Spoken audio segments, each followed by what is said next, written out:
that happened in Breezy Point toward the end of when the hurricane was blowing through was a house fire that just ignited a firestorm in the Breezy Point section of Queens, which, if you don't know, is the barrier island all the way south of Queens, that sort of lines Long Island, lines the Queens, and there you saw the fire, and it was absolutely terrible. Over 100 homes were lost, and what was incredible is that the firefighters did everything they could, and they really just couldn't get there because of the water. And there were 200 firefighters, volunteer firefighters, and firefighters from the New York City Fire Department. And one of those volunteer firefighters joins us now on the phone, Patrick Lennon, just 17 years old. And first of all, Patrick, what is it like fighting a fire in your own neighborhood? Yeah, it was terrible to see, that night. After the storm surge, it was just kind of chaos going around. We were supposed to be doing search and rescues over near our firehouse with a lot of the elderly that were trapped in one-story homes. They had nowhere to go because the water was, taking over their first floor. Not everybody had a second floor to go to get safe. And then later on, about 9 o'clock, from the top floor of our firehouse, we saw an orange glow in the distance over a bunch of the houses. And, we knew it was a fire, of course, but there was honestly not much we could do because of the freezing water that was, chest high all around the town. So, we were kind of just watching for a while and getting people away from the smoke. And, a lot of guys in my fire department were over there. And we had a small Zodiac rescue boat getting people out of the houses that they could. I mean, some people left on their own before the fire reached their house. The wind just kept pushing the fire from block to block to block. And in that section of Breezy, we call it the wedge, because the houses are very close to each other. So, people were getting out as quickly as they could. And, we did what we could, and the fire kept spreading and spreading. And, Patrick, so people understand, there's Roxbury, Breezy Point, and Atlantic Beach. They all have their own volunteer fire departments. And then the New York City Fire Department came to help you guys out. And how emotional was it, considering that, from what I understand, some of the firefighters responding were watching as their own homes were burning down to the ground? Yeah, I mean, a firefighter of mine said, a guy who's been there for about 20 years, he said, I never, saw myself standing there hopeless like a civilian, not being able to put out a giant firestorm in my own town, and that's how it felt for us, because, we've always been out there, every fire, RPFD and Point Breeze Fire Department, the two volunteer fire departments in Breezy, and then Roxbury Fire, we're always the first ones there for any fire in Breezy, and this one, we couldn't even get to because we couldn't get pressure on hydrants, we couldn't get anything. And then when City came, that's when we started to be able to put it out. At about 10 o'clock, City came down with about 15 city rigs. There was guys from 137 in Fort Chilton, and any company that could get down there, we had there. So they had a lot of help, and they were drafting from the water on the ground. They had a vacuum, and they weren't even using hydrants. They were just pulling the water out of the ground, stretching it through their hoses, and trying to put it on fire. So. Hey, Patrick, this is Rich Prince, and one of the things that was amazing watching it, water was up to the wheel well levels of these trucks, right? I mean, give a frame of reference. You guys jumped into Zodiacs because talk about how high the water was for you guys to try and get through to get to these houses. Yeah, it was really tough. I mean, it's the water, I've been telling everybody, went from about, like ankle-deep water to about chest-deep water in probably a half hour. The bay and the ocean met extremely quickly.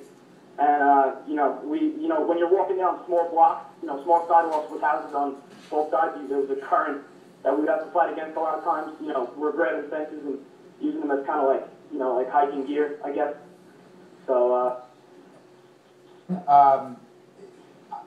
when this all said and done, and we saw the fire, again, sitting from the comfort of the studio, but when we saw the fire raging, if somebody told me when this was going on that only there'd be 2 injuries, I would have called them nuts here. I would have assumed there'd be a huge loss of life. It's not an accident. I know this may not make you feel better, Patrick, but everybody's been talking about the work you guys did there. You guys were climbing on roofs, reaching over awnings, grabbing people. Talk about some of the rescues there, because it's not like everybody was out of these houses. It wasn't like you were just trying to save a house. You were trying to, and you guys did. You saved lives here. Some of the people were in some of these houses, weren't they? Yeah. Tell us about it. Yeah, I mean, as soon as the fire started, we knew we had to get over there as soon as possible. That's why that rescue boat, we had the rescue boat 1 and rescue boat 2. We had about 4 or 5 guys in each of them. And, I'm one of the younger guys in our PFD, but some of the older guys Jimmy Morton and Brian Doyle, and were over there, you know, immediately saving lives out of every house they could before the fire reached them. One of which was my uncle's house. They pulled him out before the fire reached his house, and it was only about 7 houses away. So that was really tough to hear. Yeah, that's just, you know, Breezy, everything's kind of close together, you know, so as much as the fire was reaching each house really quickly, we were also able to get everybody out pretty quickly with the, even though the water was everywhere, so that was okay. Patrick, I know you guys probably heard that around there, but this is, I mean, you guys do this as volunteer. Some guys full-time, but the idea that you guys put your necks out there like you did, and I would assume part of it is the job, but also Seabright, for people who don't know, it's a tight community. People know people. Some people have been there for generations, different families. For people who don't know it, everybody knows kind of everybody in the Seabright area, and it's one of those places where when people get to, they don't really want to leave because it's a great spot, and if you know Queens, it's just really something else. Yeah, Breezy is pretty cool, isn't it, Patrick? Yeah, yeah, you know.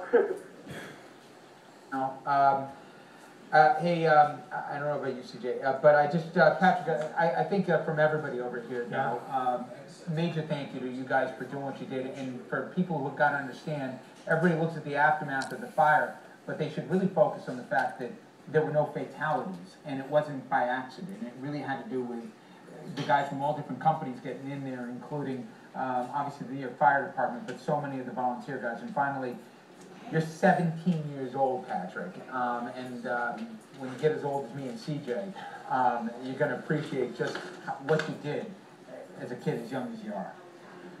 Anyway, thank you very much, Patrick. Thank you for a few minutes, and thank you for what you did out there in Breezy. Thanks for having me. Thanks a lot. Amazing. 17 years old, in a boat, pulling people out, and what I never even thought of when you hear about the chest-high water is that the houses are so close together, it created a current, and that they had to hold on to the, so he said, hold on to the fences just so they didn't get washed away. They could have gotten washed away so easily. He casually mentioned his uncles, he saved his uncle. Yeah.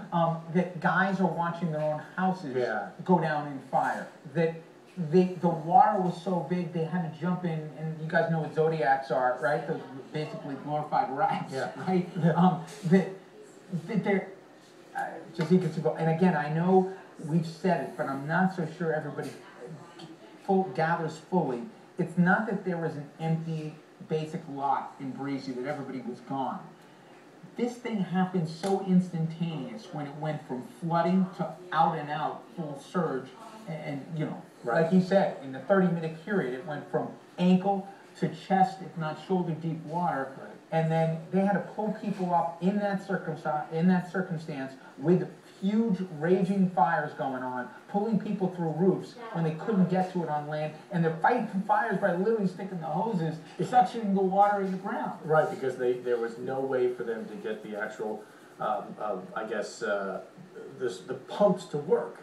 There was no way for them to get the force of the water to come out of the pumps to work, and they were able to save the people. And as you said, nobody died, and it's amazing work by the volunteer fire departments of Roxbury, Atlantic Beach, and Breezy, and also the New York City Fire Department responding, knowing, as he said, one of the firefighters watching his own house burn down.